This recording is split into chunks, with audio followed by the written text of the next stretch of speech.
Hello everyone, exam में आपका स्वागत है। गाइस, सफदरगंज हॉस्पिटल के जो डीवी की अपडेट आ चुकी है, आप देख सकते हो। See schedule for the DV for the post of advertisement this. चलिए शुरू करते हैं इसके बारे में कंप्लीट डिस्कस। गाइस देख लो शेड्यूल फटाफट से। कुछ लोगों का तो कल ही है डीवी, ऐसा थोड़ी ना कोई होता है यार, तरीका होता है। पता नहीं यानी क्या नौटंकी है।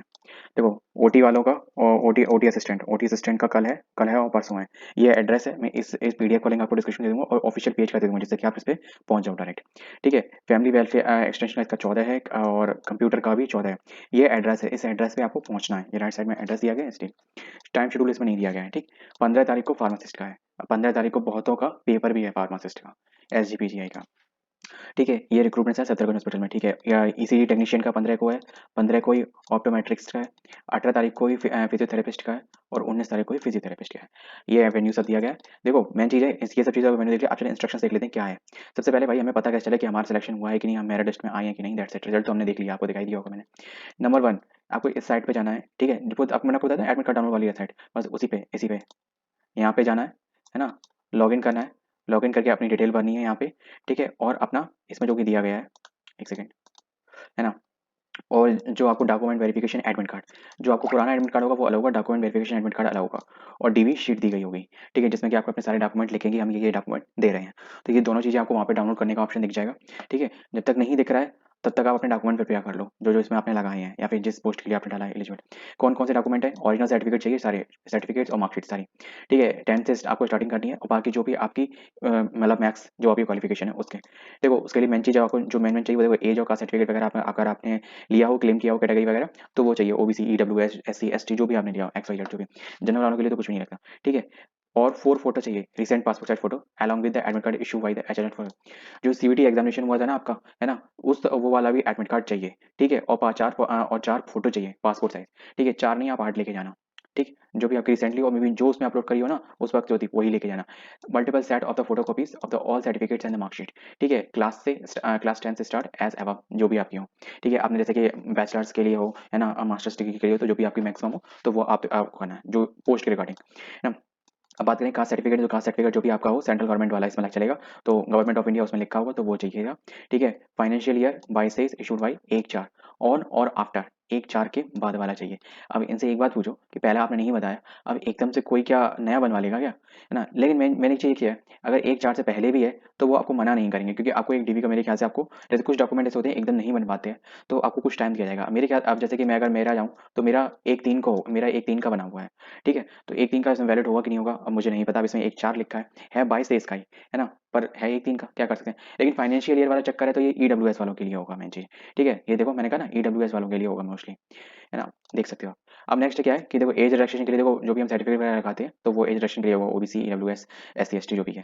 ठीक है। क्योंकि एनओसी वगैरह किसी गवर्नमेंट को, आप गवर्नमेंट ऑर्गेनाइजेशन में काम कर रहे हो तो आपको वहाँ से ऑर्गेनाइजेशन होनी से चाहिए थी। ये daily fill the document verification along with their preferred hospital rank. ठीक है। As mentioned in applicable. ठीक है। जो भी हॉस्पिटल रैंक हो, वो जो आपको हॉस्पिटल मिला है, ठीक है, तो वो आपके डीवी में आएगा। तो उसके अकॉर्डिंग आपको ये चीज़ भरनी होगी। आप जो मैंने ये बताया ऊपर एक शीट मिलेगी डीवी फॉर्म के साथ।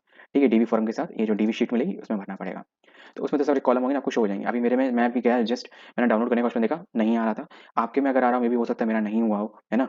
तो अगर आपके में आ रहा है तो आप प्लीज सही फटाफट चेक करिए। आप वीडियो यहाँ पे पॉज करके छोड़ दीजिए, कोई दिक्कत नहीं है। ठीक है। बाद में आके देख लीजिएगा सारे डीवी रूल्स। ठीक है। इफ एनी पर्टिकुलर वेरिफिकेशन वगैरह ठीक है, पर इनका कुछ भी चार्जेस वगैरह नहीं होगा अगर इन्हें कुछ भी सस्पिशियस पाया गया, particular stated on your application and verification found incomplete and wrong. ठीक है। Then you would be found the विदली and suppressed material information relevant consideration इनके without the prejudice any actions and must be consequence that the candidate will be rejected। इन्हें कुछ भी गलत पाया गया तो ये किसी भी समय आपका एप्लीकेशन रिजेक्ट कर सकते हैं, उन्होंने ये कहा। ठीक है। नेक्स्ट क्या है, सफदरगंज हॉस्पिटल एलएचएमसी आरएमएल ये Ram Manohar Lohia KHCH and RSTC reserve the right to the postpone the differing the dates and verification for which the due to intimation will be sent you and upload on SDS, मतलब इनमें से किसी के। मैं आपको बता दूं केवल सफदरगंज वाली साइट पे ही अवेलेबल है। ठीक है। बाकी और किसी की भी साइट पे, मतलब जो आरएमएल वगैरह है, इनमें से किसी पे भी फिलहाल अवेलेबल नहीं है।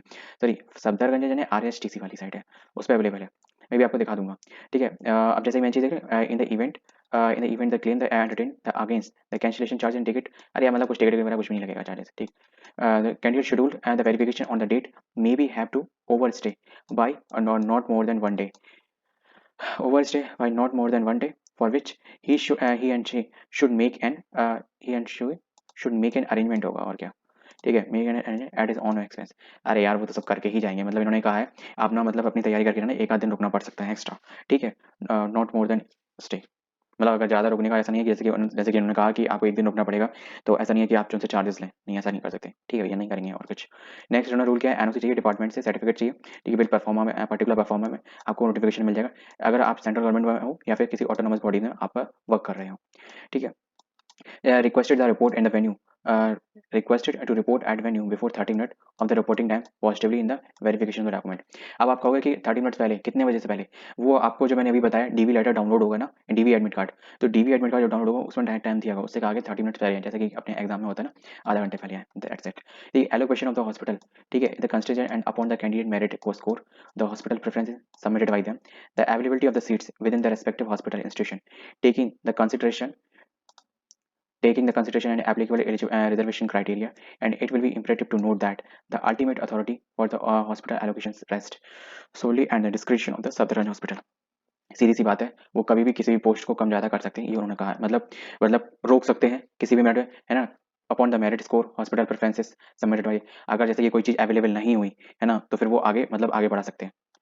तो ये चीज़ें कुछ चेंजमेंट है, बस यही अभी तक इसमें तो नोटिफिकेशन और कुछ भी नहीं मुझे मिला। देखो गाइस, अपने डॉक्यूमेंट देखो, जिनका भी मेन चीज़ है फटाफट जाओ, जिनका कल है ना, कल 12-12 है यार, ये बहुत गंदी बात लगी मुझे, है ना, और कल 12-12 है ना, ओटी में देखो ना कोई मेल आया ना मैसेज आया, मेरे पास भी नहीं आया, अगर आप लोगों के पास आया तो प्लीज़ कमेंट बॉक्स में बताना, जिसके पास भी आया प्लीज़ कमेंट बॉक्स में बताना यार, ठीक है। ओटी वगैरह का है, फटाफट से अपने डॉक्यूमेंट जो भी हो फटाफट जेब रखो, और अगर आपके यहाँ दिल्ली पास पड़ता हो दैट्स इट, तो सुबह पहुंच जाना जब भी टाइमिंग हो, है ना, नहीं तो फटाफट निकल लो घर से, ठीक है, इस सेंटर के आसपास पहुंच जाओ कहीं पे भी, ठीक है।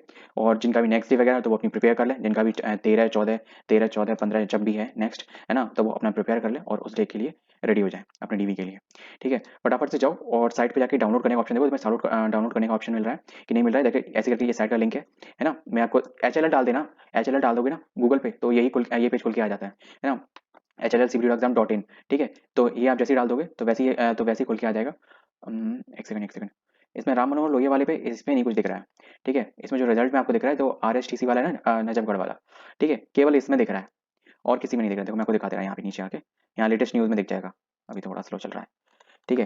ये जो इंस्ट्रक्शन लिखा है, instruction for the schedule for the TV, यही मैंने अभी आपको सारा बताया, ये अभी मैंने अभी जस्ट देखा, है ना, तो अभी आप फटाफट देख लो और डाउनलोड करने का ऑप्शन देखो, यहाँ पे दिख जाएगा, यहाँ पे ये जो लॉगिन बटन दिया गया है इस पे लॉगिन पे आपको टैप करना है, जैसे आप यहाँ पे अपनी जीमेल आईडी और यहाँ पे अपनी जो पासवर्ड है, जो आपकी डेट ऑफ बर्थ होती है वही पासवर्ड है, ठीक है, वो साइन इन करके लॉगिन कर लेना, जैसे आप लॉगिन करोगे तो वैसा आपका टीवी का अगर अगर आपका होगा तो फिर उसमें शो हो जाएगा, नहीं तो अगर आप एक दो दिन बाद है तो वेट कर लीजिएगा, मे भी हो सकता है एक दो दिन बाद आ जाए।